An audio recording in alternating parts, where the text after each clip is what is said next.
Hi, everyone. Thank you so much for joining us today. So many of you in the audience may be entrepreneurs yourself. Today we have 3 entrepreneurs who have participated in Startup Battlefield, who are here to share with us the trials, tribulations, the highs and lows of being an entrepreneur.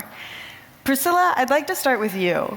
So 2 years ago, you came and competed in Startup Battlefield all the way from Lebanon. So tell us about that journey. How did you end up on our stage? Well, it's actually all Mike Butcher's fault. So he did Most things are. It's always his fault. And he did a little TechCrunch meetup in Beirut. And the idea was you come and you pitch. And if you win, you would be awarded 2 plane tickets to fly to New York and attend TechCrunch Disrupt in New York.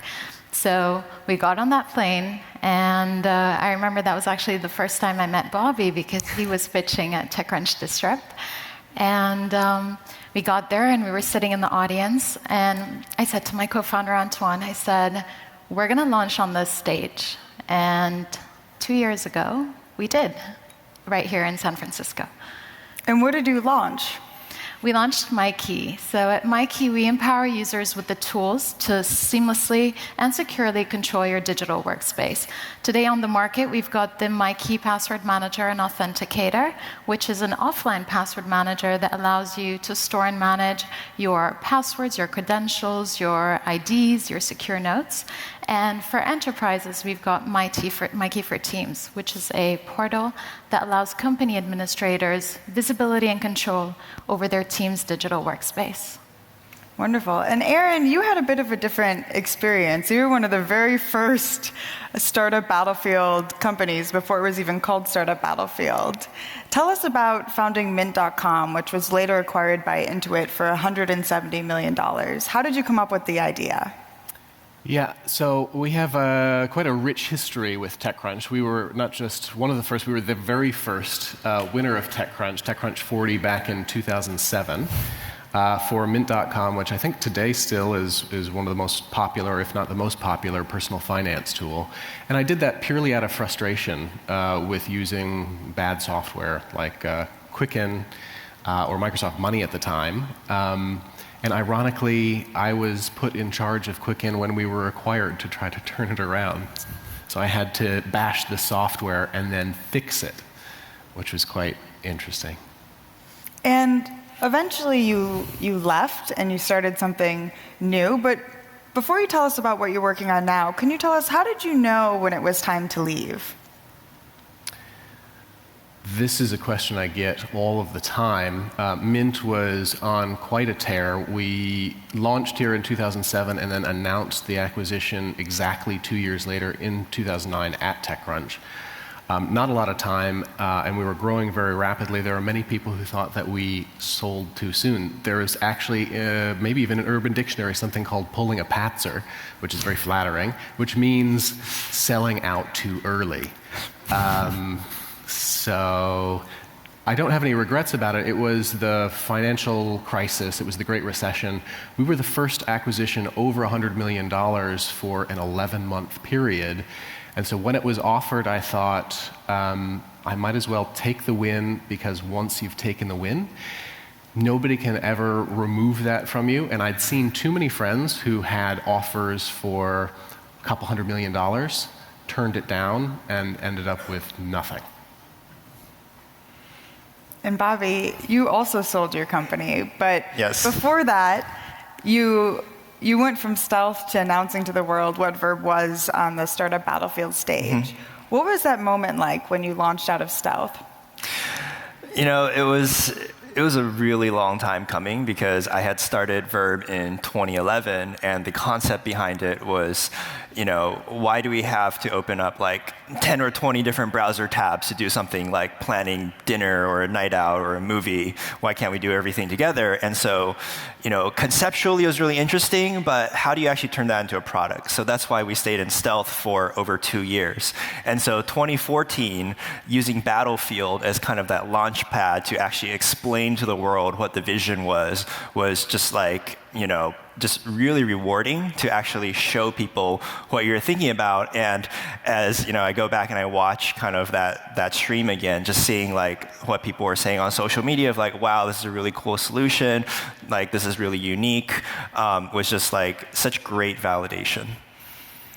And then you went on to win. So what did it feel like when you heard your name called on stage? It was surreal because we were going up against this like revolutionary water heater company. So they were like instant hot water. So it was like, oh, how do you compete against that? But it was a very, very heated Battlefield finals because we had one judge saying that, oh, you should stop working on your company because it's going to fail. And so it was like, all right, showed you. So it was great. And how did you show them? What happened in the months and years following? Yeah, so we had kind of announced our product, and from there we sort of just rode the startup Battlefield sort of post-TechCrunch wave, and it basically shortly after we ran like a 4-week Series A process and raised $8 million. And this is again pre-launch. We got a really huge base of initial beta users that are interested, potential partners, potential employees. And then in 2015, we finally launched to the world, did some iteration, and then 2016, we're acquired by Snapchat.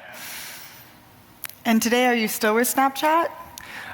So I've spent the past 2 years sort of building, the next version of Verb within Snapchat. So we were able to launch a local places geofilter product, which kind of built a lot of that foundation around location and Snap. And then on top of that, built our context cards product, which lets you sort of swipe up and see all the different cards. So as a founder, that was really rewarding to like sort of take the vision of your product and now have hundreds of millions of users using it.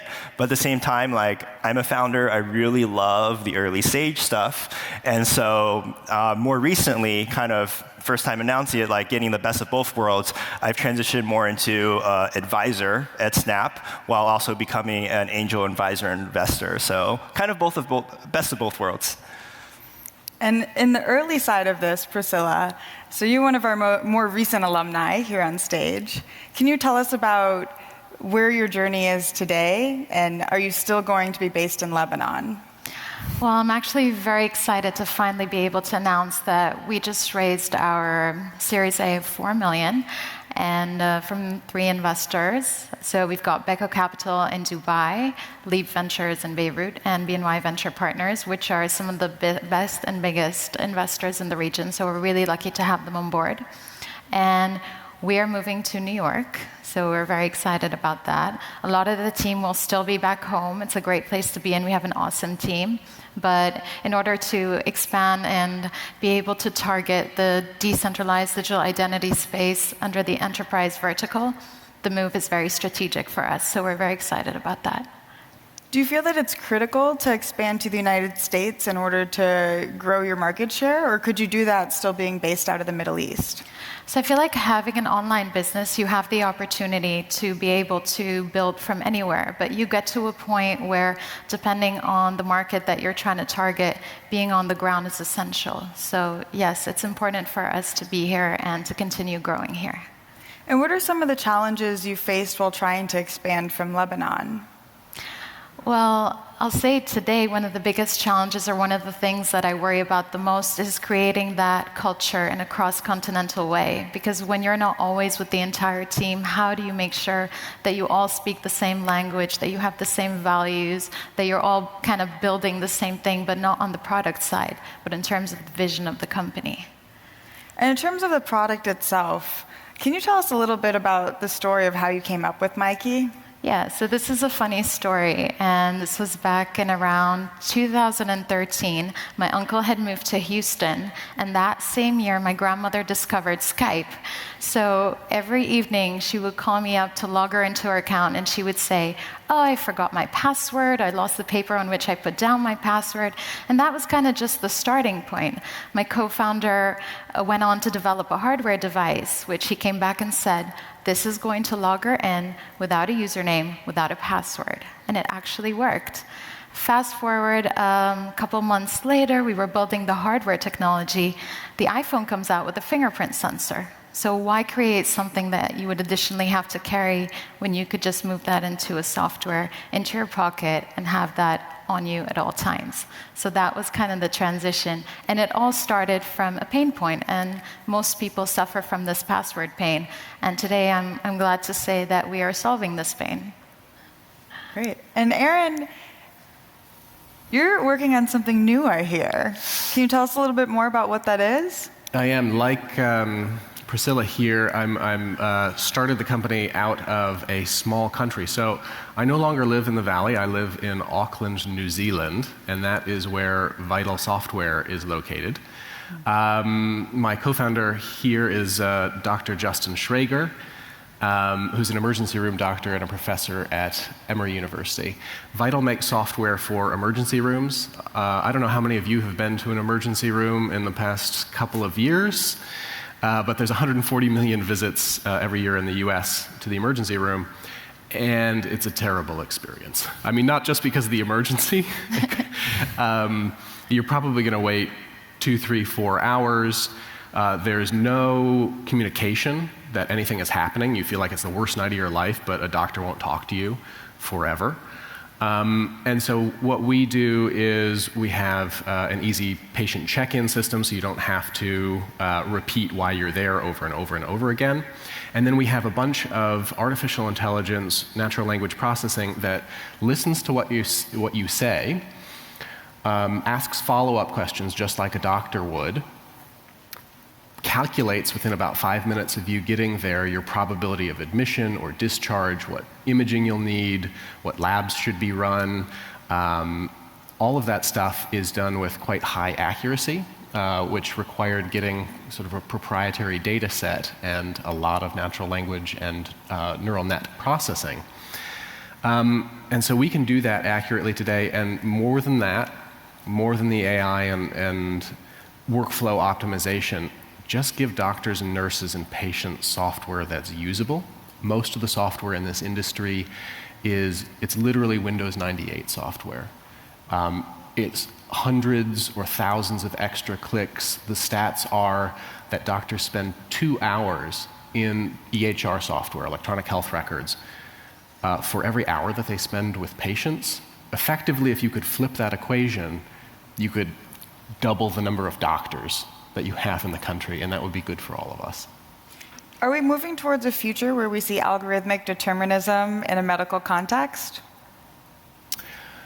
The great thing about algorithms is they can get you 90-95% of the way there for what I would call the simple cases. So one of the things that sort of shocked me is Dr. Schrager, my co-founder, often says, I could train a high schooler to do 90% of my job, which is kind of scary when you think about an emergency room doctor saying that. But what he means is most of it is broken bones, flu, bad head colds, migraines, things that are relatively straightforward.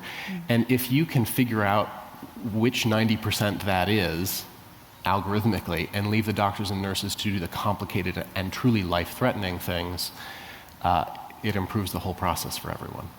And how did you come up with this idea, and how long have you been working on it?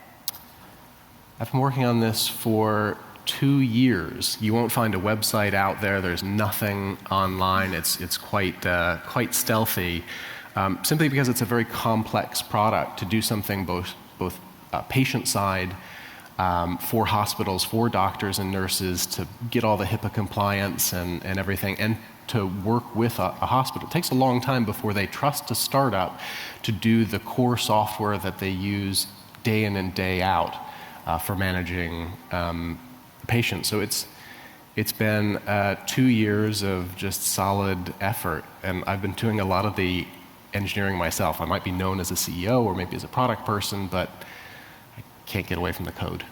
And why come out of stealth now? How do you know it's the right time? Well, it's an enterprise business, and so I don't think it's the same thing as a consumer launch where you want to have this big grand launch and say we're available to the world.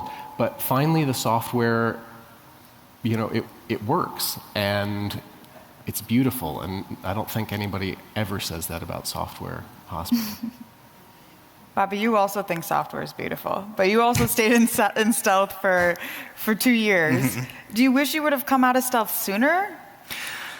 In hindsight, like thinking back, probably getting out of stealth sooner would have been wiser because, at the end of the day, like, as a founder, you're like, oh, this product is my baby. It has to be perfect. You have to make sure like all the pixels are aligned right and the onboarding is right and things like that. But the more time you spend in stealth, the less time you have to sort of iterate and find out like who is your customer, what value are they getting out of your product. And so that was kind of one of the learnings for me. Is just like I did obsess a little bit too much about hey, let's revolutionize this and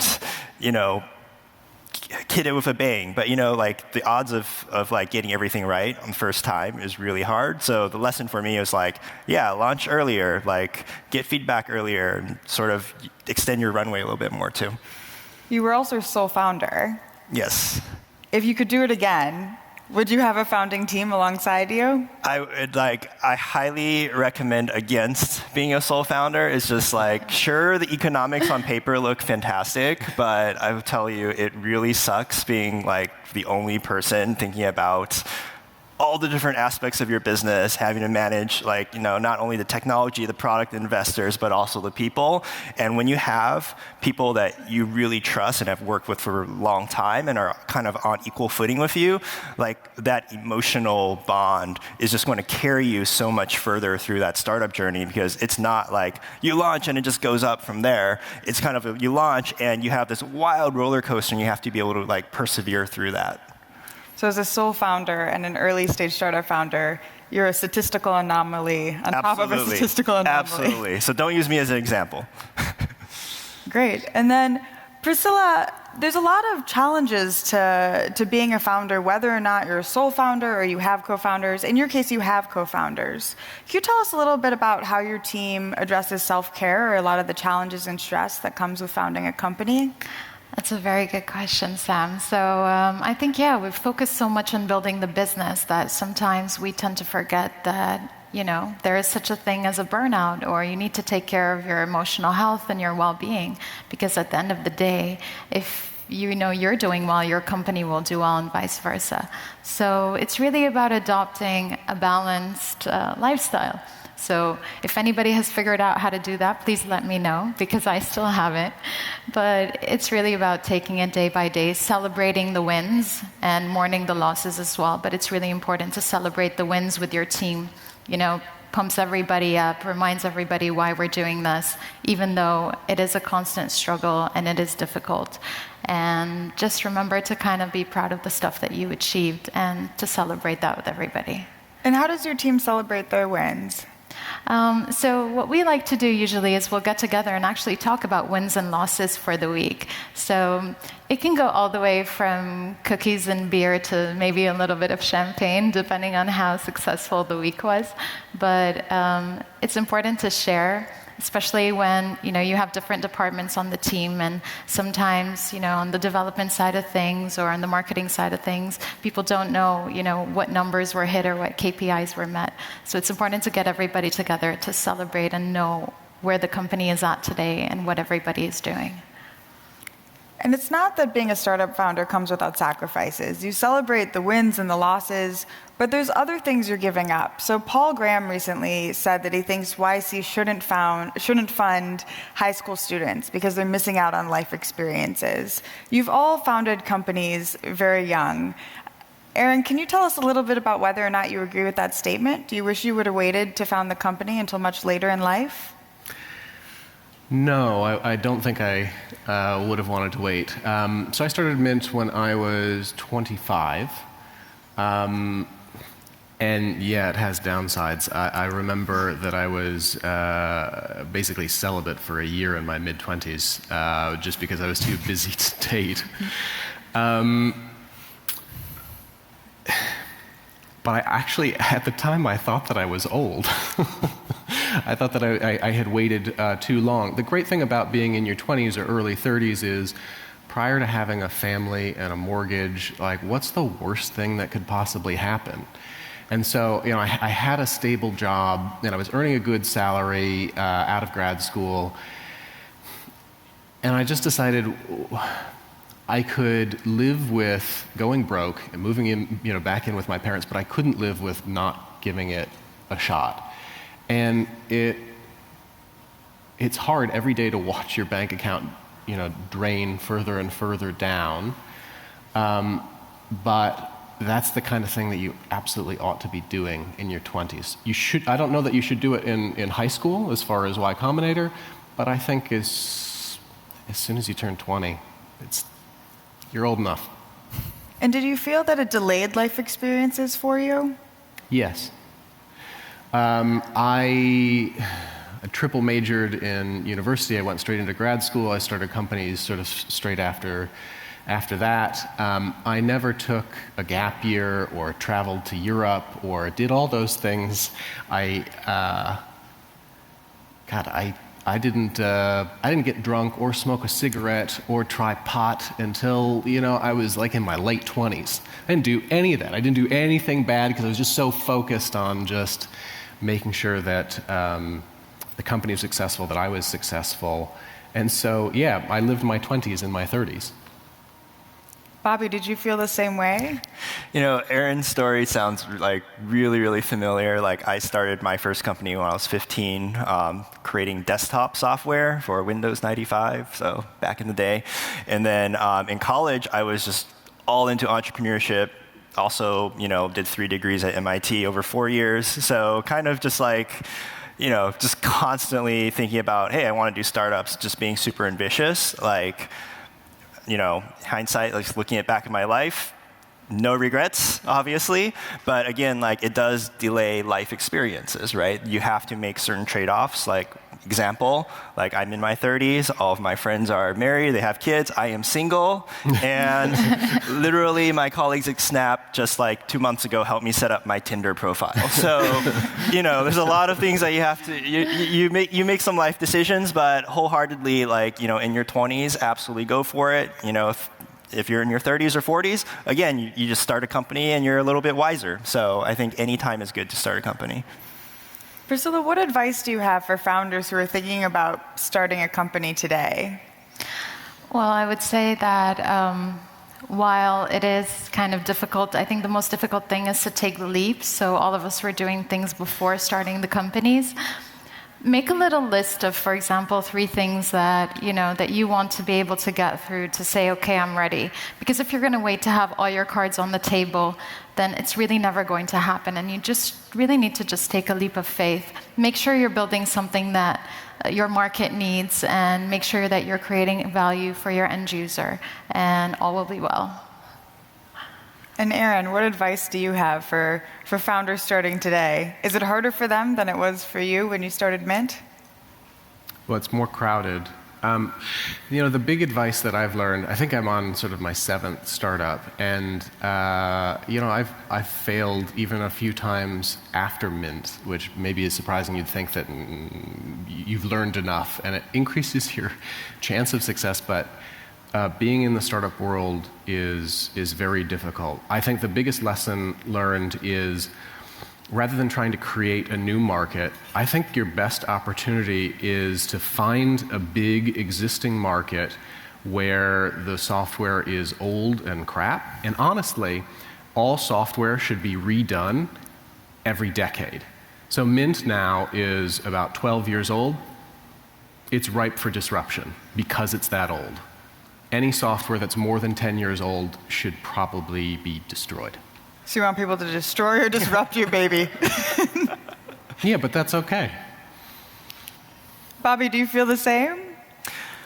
That software should be destroyed every 10 years. That's a tough one, but I generally agree along those lines. Like, it is more crowded these days for founders to get in. It's obviously the barrier to create like a mobile app has gone down, but the barrier to actually getting distribution for your software has gone up. So like, if you're thinking about starting a company, you have to be really strategic in thinking about what is your market, what is your opportunity, how are you going to distribute, are you going to go enterprise or consumer, right? So you have to think about all these different competitive forces in the market today. It's just so different than what it was 5-10 years ago.